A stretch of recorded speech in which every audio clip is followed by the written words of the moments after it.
zalim kepada saudaranya. Wala yaqtuluhu, dan tidak boleh menghinakan kepada saudaranya. Wala yaqtuluhu, Waalaikumsalam warahmatullahi dan tidak boleh berdusta kepada saudaranya. Wala Siap Pak YouTuber. Alhamdulillah. Sukses YouTubernya lah. dan tidak boleh merendahkannya. At-taqwa, takwa itu Meta. ahuna. Nah, di sini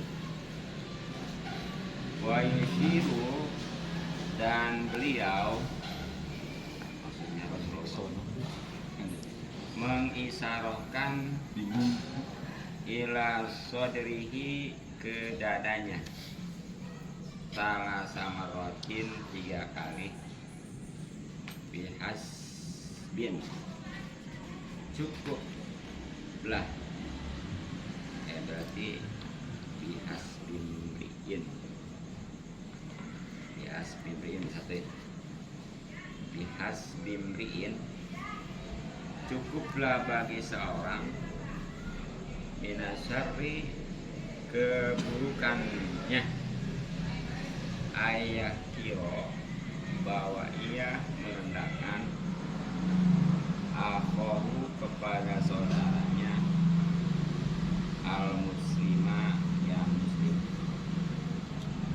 Kulul muslimi, semua orang muslim, alal muslimi, terhadap orang muslim lainnya, haramun, adalah haram, damuhu, darahnya, wa maluhu, dan hartanya, wa irduhu, dan harga dirinya.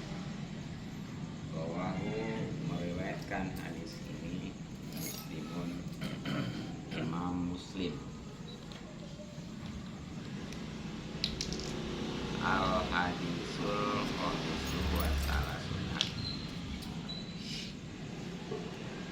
Jadi hadis yang ke-35 dalam kitab Arba'in Nawawi ini, sedikit lagi, hanya 40, semuanya 40, walaupun ada tambahan kalau nggak salah 2. Yang jelas yang udah dikaji udah 34, ya tinggal beberapa lagi. Nah, ini sumbernya dari sahabat Abi Hurairah radhiyallahu anhu,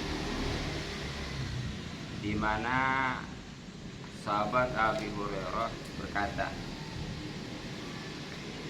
perkataan Rasulullah disampaikan lagi oleh sahabat Abi Hurairah. Bagaimana kata sahabat Abi Hurairah radhiyallahu anhu? Qala, telah bersabda Rasulullah sallallahu alaihi wasallam. Sekali lagi, perkataan Rasulullah disampaikan oleh sahabat Abi Hurairah melalui hadis yang ke-35 ini.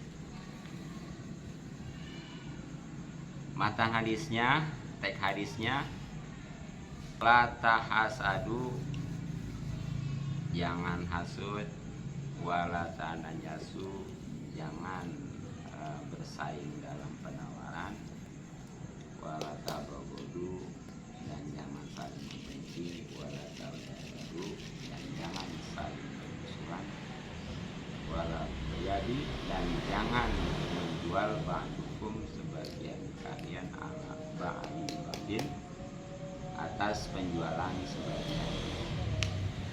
Jadi ada 5 larangan di sini. Yang namanya larang di sini karena nggak ada elatnya lagi, itu udah jelas haram. Yang pertama, jangan hasut. Apa itu hasut? Ya kalau kita mesti sudah dengki ya. Bagaimana tadi? Jahil. Ya sebenarnya tarif hasut itu adalah menginginkan hilangnya nikmat pada orang lain. Itu sebenarnya. Iri hati. Iya begitulah kurang lebih. Dan lebih dipaham lagi hasut begini. Orang senang dia susah, orang susah dia senang gitu. SMS makanya nggak ngomong kita ya, takut kita orang ya. Orang senang dia susah, orang susah dia senang. Maksud makanya tinggal tanya hati masing-masing aja gitu. SMS. Kalau ada tetangga saudara senang dia susah, sebaliknya tetangga atau saudara susah dia senang, nah itulah. Jadi misalnya tertawa di atas penderitaan orang lain ya. Pas ya. Nah ini yang namanya hasud ya, karena haram ya, termasuk juga dosa besar, bahkan ini bisa memakan kebaikan sebagaimana api membakar kayu bakar ya, saking cepatnya. Jadi walaupun dia ahli ibadah, kalau masih didasari hasud tetap aja habis-habisan. Dan hasud ini nggak mantap mempengaruhi orang yang dihasut, justru kembali lagi ke apa yang dihasut. Makanya hasut ini jelas madarat baik agama maupun dunianya, dan tidak membuat celaka bagi orang yang dihasuti. Justru kembali. Makanya kalau orang hasut kan gini kadang-kadang ya, jangankan dia itu melihat orangnya ya, ingat itu udah nggak enak makan, nggak enak tidur tuh. Ingat doang. Ingat doang. Yang dihasut mah enak makan, enak tidur ya. Malah nggak tahu kalau yang dihasut. Begitu ya, nggak tahu-tahu kan. Makanya di dalam kehidupan kalau ada orang yang hasut kita, udah itu anjurannya udah kita tekunin aja ibadah kepada Allah, biar Allah nanti balasnya. Dan hasud ini ya bukan hanya bagi orang awam, walaupun umumnya hasud ini selevel ya. Kalau tukang beca, tukang beca gitu ya, kalau tukang gojek ke tukang gojek lagi Sama-sama. ya pokoknya selevel bisa kesamusa tuh, jangan dikira ya. Iya. Oh, ya Imam Hanafi di penjara gara-gara orang hasud, Imam Syafi'i sakit gara-gara orang hasud ya. Lihat Pak, nggak pilih dulu siapa itu, walaupun orang alim sekali, bahkan lebih bahaya. Orang alim kalau udah hasud itu menghalalkan dalil. Oh, dalilnya. Makanya saking bahayanya hasud ya, sampai-sampai di Al-Quran itu ada perintah kita untuk berlindung. Di dalam surat Al-Falaq itu kan ada ya, di surat Hasidin sampai ada ayatnya, saking bahayanya. Jadi pertama ya harus dihindarkan tuh. Kalau memang Mana dalilnya? pengen beli Mana dalilnya? dan apa namanya, patuh kepada Rasulullah SAW. Sallallahu alaihi Ya, wasallam. maksudnya kelakuan jahat begitu. Ya. Iya dalilnya. Gak seneng apa-apa. Yang kedua, larangan Rasulullah SAW adalah tentang jangan menawar, bersaing dalam penawaran. Ini juga haram ya, karena larangan. Seperti gimana contohnya? Ini pokoknya ada si A dengan si B, transaksi jual beli lah. Katakan si A penjual, si B pembeli. lagi adu harga. Jadi kata si A sebagai penjual, katanya umpamanya katakan 1 juta ya, kata si B udah katanya kayak 750.000 aja atau 500 ya. Gitu. Tiba-tiba aja datang si C, Biar pinter. malah dia mempengaruhi, malah dia nawar yang tadi antara si A sama si B belum beres, dia malah nawar, "Udah, Lebih. sama saya aja lah, 1 juta." Padahal mah dia nggak beli, Recokin dong. cuma ngerecokin aja gitu. Ataupun bisa jadi dia mempengaruhi si B, kata si C ya, "Ini murah, 1 juta mah, ya, saya mah kemarin beli 1 juta lebih gitu ya." Nah itu mah jangan sampai gitu. Itu najis yang dilarang oleh Rasulullah SAW, pastinya diharamkan.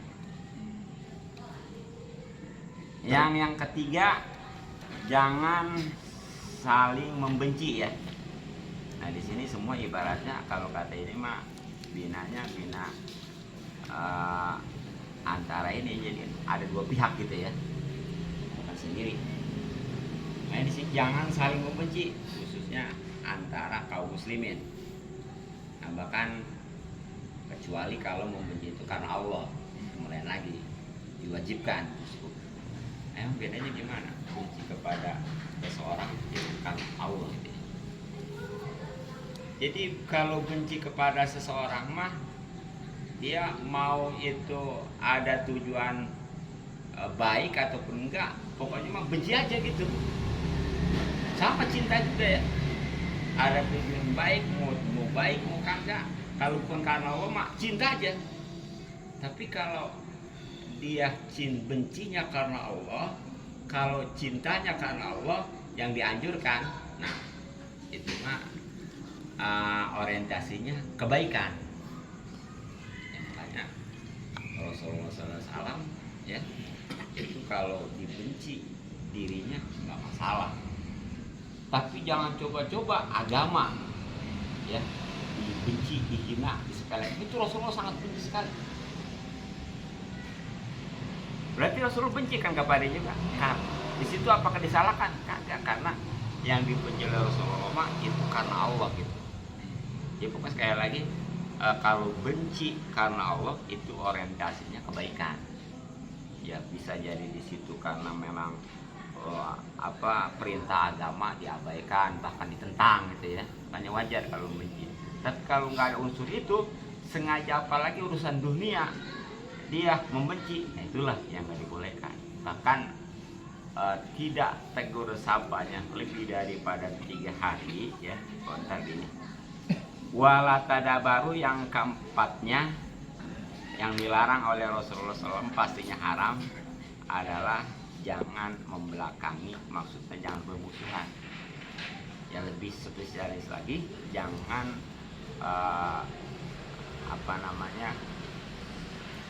tidak tegur sapa gitu ya. Bahkan lebih dari 3 hari seorang muslim itu nggak bicara padahal muslim ketemu, itu haram.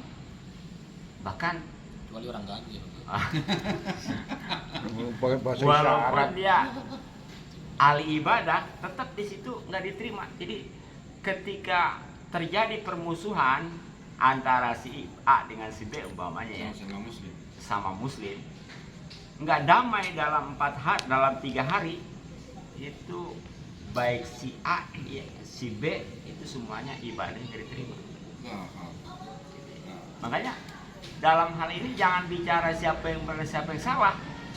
Jangan bahasanya, oh saya mau benar, kalau nggak bakal diminta maaf dulu, mas saya nggak bakal, kalau dia nggak bakal negur dulu, saya nggak bakal negur. Itu akibatnya tetap bukan aja bagi yang salah, yang benar juga. Kalau nggak islah, kalau nggak baikan mah tetap pengaruhnya ibadahnya nggak bakal diterima. Nah, bagaimana nih kalau ketika negur sahabat itu dari antara kedua pihak yang bermusuh, itu siapa yang paling utama? Itu yang pertama islah, kebaikan. Justru katanya setiap kali itu enggak dicuekin lah gitu ya kadang-kadang ya. Nah, bahkan kan anjuranmu untuk membaikan itu uluk salam kalau ketemu itu mau dibalas mau kagak. Bahkan kalau mau tahu kalau seorang yang mau baikan itu uluk salam, ketika enggak dijawab dicuekin lama sama yang lain yang muslim itu, maka itu dijawab salam oleh yang lebih baik daripada itu oleh mereka. Makanya terus saja ya minimal nanya lah gitu, jangan sampai kesannya tadi meninggalkan tegur sapa nggak nanya lah lebih dari 3 hari. Sebab itu pengaruhnya bukan aja buat yang benar, buat yang salah yang benar juga sama. Ya. Nah terus yang kelima, walayabi ba'dukum ala ba'i ba'din. Jangan menjual sebagian kamu kepada penjualan sebagiannya. Nah ini mah mungkin ya maksud daripada ini.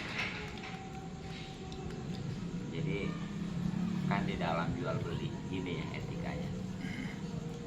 Di samping harus ada ijab qabul, juga barangnya sudah diterima secara full. Ya, pokoknya kalau beli motor harga 2 juta, motor ada, duit ada. Ya. Nah, kecuali nanti ada persyaratan lagi. Ya dah tempo duit mah gitu ya. Ini jangan sampai motor mah diambil uang nggak bayar ya gitu ya. Jadi juga akhirnya. Jadi jangan sampai lewat perjanjian dia masih belum bayar juga. Gitu ya. Jadi jangan jual sebagian kalian ngejual kepada penjualan sebagian yang lainnya.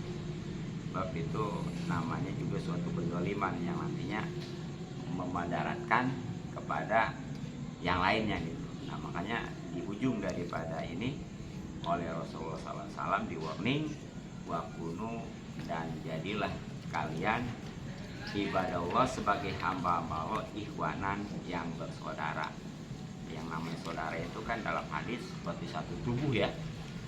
Ya kalau salah satu anggota yang sakit maka yang lain merasakan gitu ya. Merasakan sakitnya. Jadi bohong kalau ngomong muslim saudara tapi ketika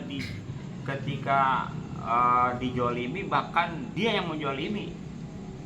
Ya ketika dijolimi tenang aja, apalagi dia yang menjolimi gitu ya.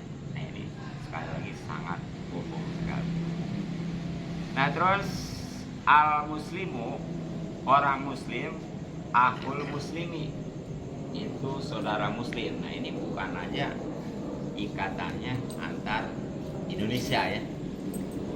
Kalau udah bicara saudara mah muslim itu menyeluruh dunia. Makanya ikatan muslim lebih daripada ikatan keluarga.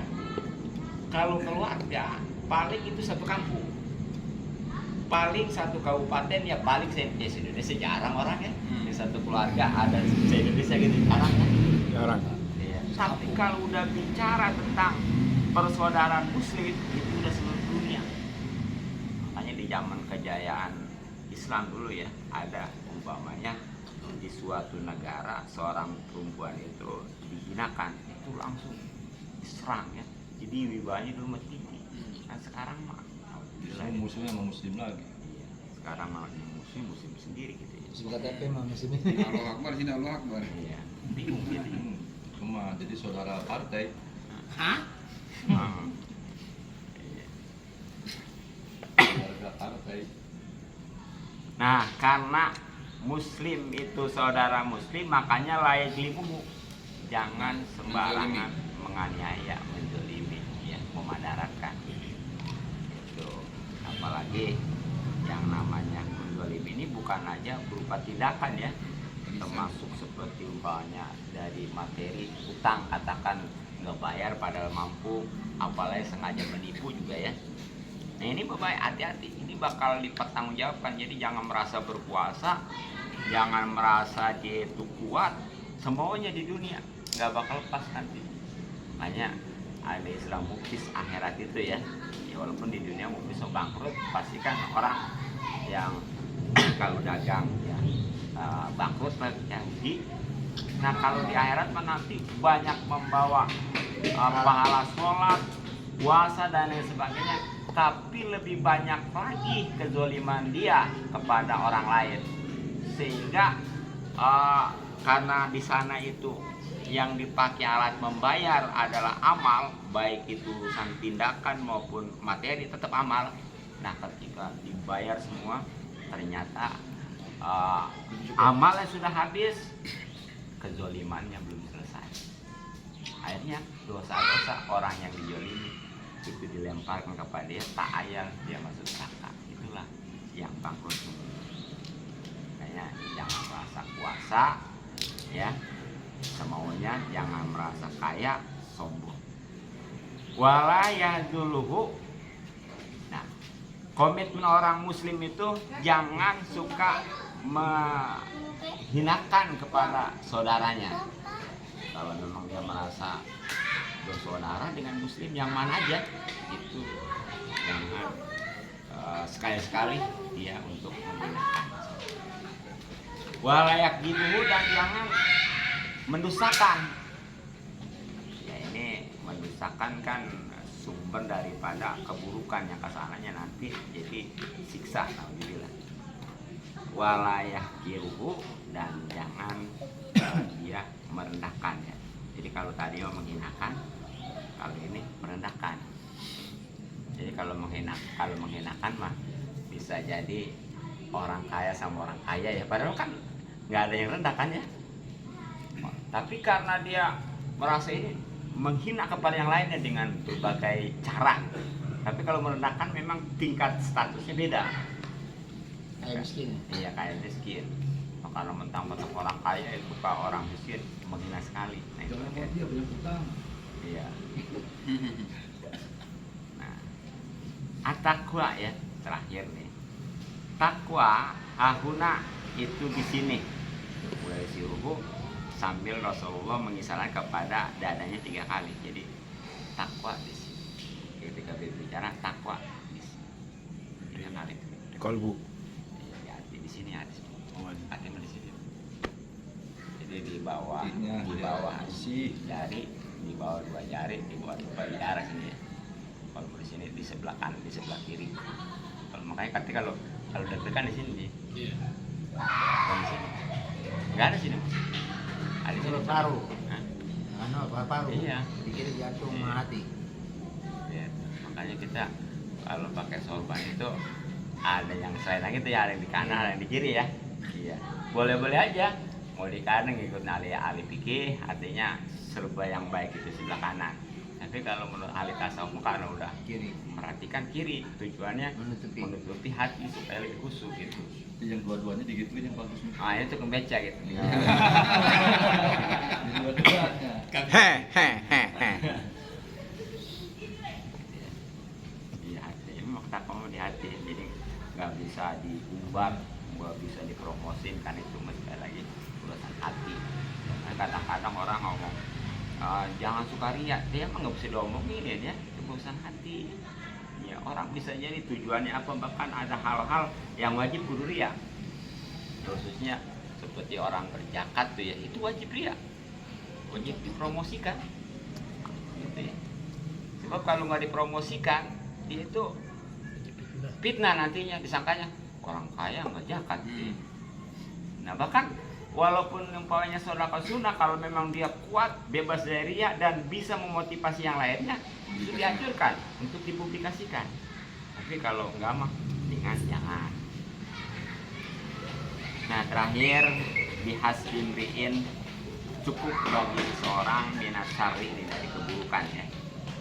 Ayah kiro, yaitu menghinakan akhul muslimah, saudara yang muslim. Jadi udah dianggap sebagai keburukan bagi seorang ketika dia menghinakan, merendahkan tadi ya. Karena merasa dia kaya, karena dia merasa tinggi jabatannya, semuanya dia memperlakukan bawahannya, memperlakukan orang miskin. Nah itu udah sebagai keburukan. Ingat, kulul muslimi, setiap muslim alal muslim atas muslim lainnya haramun, yang haram terlindung ya, damuhu baik darahnya, wa maluhu hartanya, wa irduhu dan kehormatannya. Artinya nggak boleh diambil kalau harta mah, kalau darah nggak boleh gampang sembarangan dialirkan. Ya kehormatan nggak boleh dia main sibuk-sibuk main rendah-rendahkan. Itu wajib untuk dilindungi. Nah, ini jangankan sekarang mah ya tadi oleh orang-orang kafir, orang muslim kadang-kadang itu yang merusak daripada muslim sendiri itu. Itulah kurang lebih hadis riwayat Imam Muslim ya, yang pastinya ini sahih karena udah diriwayatkan oleh Muslim. Jadi untuk dipatwakan, untuk dipublikasikan jelas sudah ya. Al hadis wa sallallahu